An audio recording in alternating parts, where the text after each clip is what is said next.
You know, too often it is thought that a good teacher must be an eloquent public speaker, and that only a few have the knowledge or the skills with words to be good. As we shall see in this next story, this is not so. Also note the importance that class member participation can have in the overall quality of gospel lessons. I never tire of the smell of peach jam. Me neither. Good thing, too, because my family's favorite breakfast is yogurt with peach jam. Really? You must have to buy a lot of yogurt to keep that family of yours supplied. Not at all. Well, didn't you just say?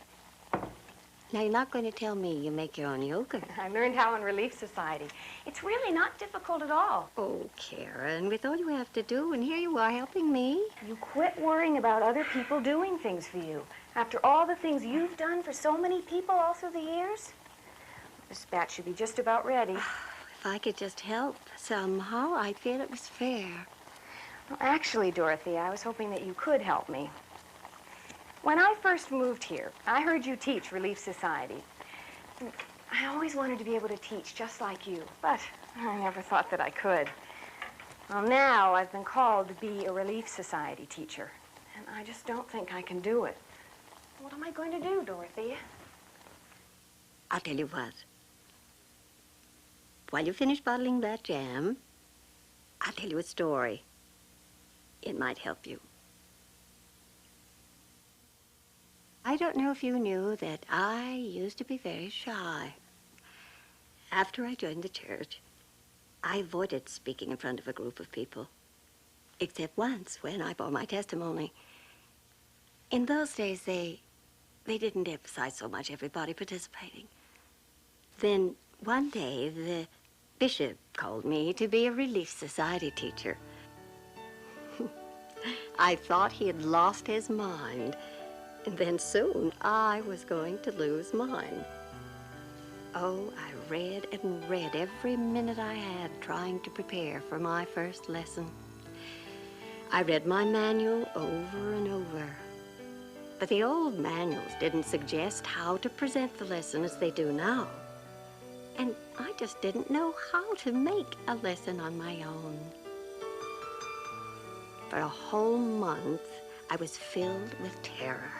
I kept wishing I'd be ill so that I'd not have to go through with the assignment.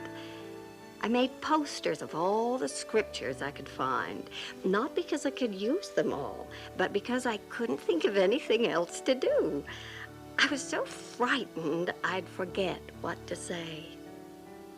With all my heart, I loved the sisters, and I knew the Lord wanted them to have this lesson. But I felt I was going to disappoint them. I even practiced my lesson with Corinne Hamilton, but I was still afraid I'd forget what to say. As the meeting began, I sat there and thought that every one of the sisters knew more about the gospel than I did. How could I possibly be of worth to them? And now, Sister Longner will present her lesson. We'd like to welcome her as our new teacher.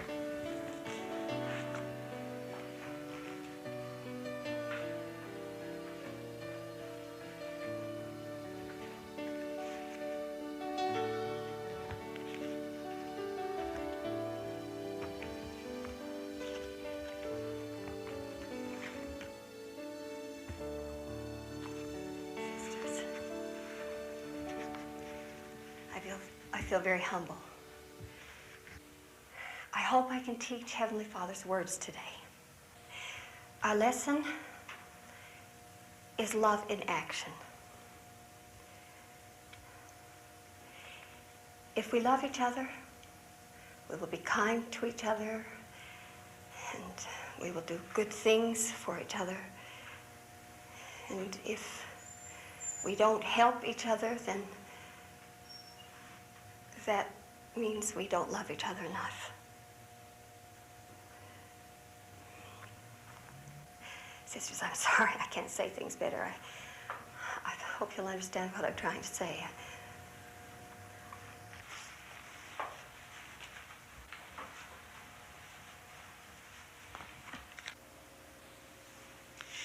Dorothea, may I tell an experience I had? Yes. Yes, please do. When my garage burned down 2 years ago, the elders' quorum from this ward rebuilt it. I didn't have enough money to replace it, but everyone was working together, and soon they had it finished. What the quorum did showed real love. Thank you.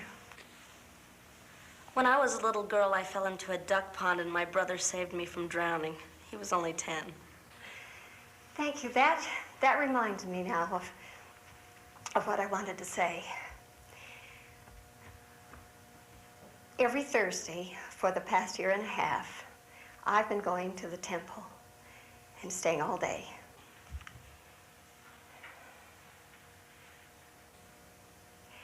I don't get home till 8 o'clock.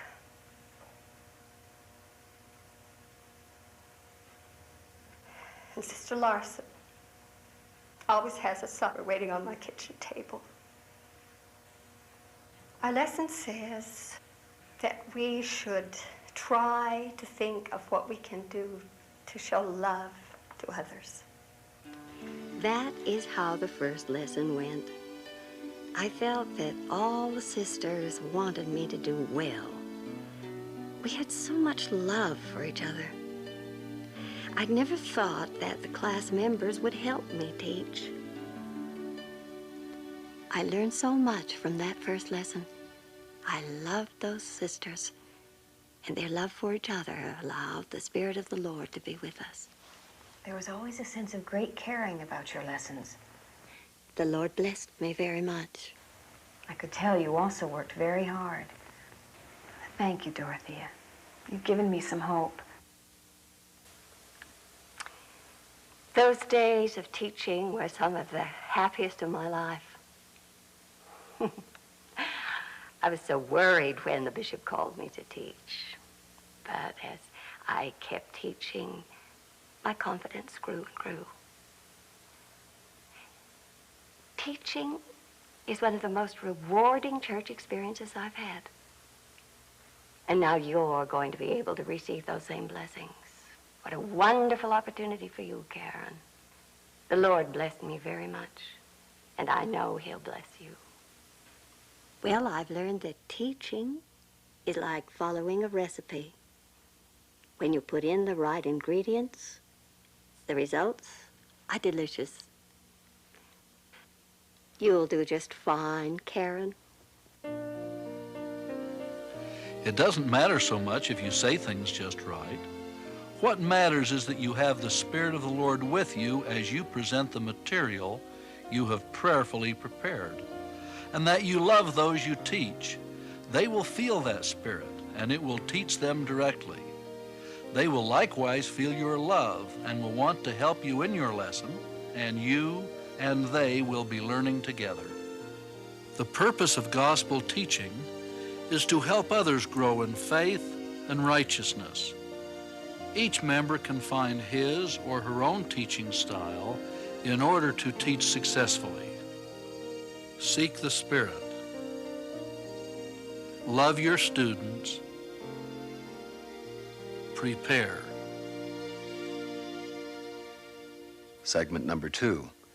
Dorothea, the Relief Society teacher. Why was Dorothea fearful to teach, and how did she overcome this fear? How did the Spirit influence the sisters in the Relief Society and assist Dorothea in her teaching? What can you do to assist teachers, speakers, or other participants in church meetings to be more successful?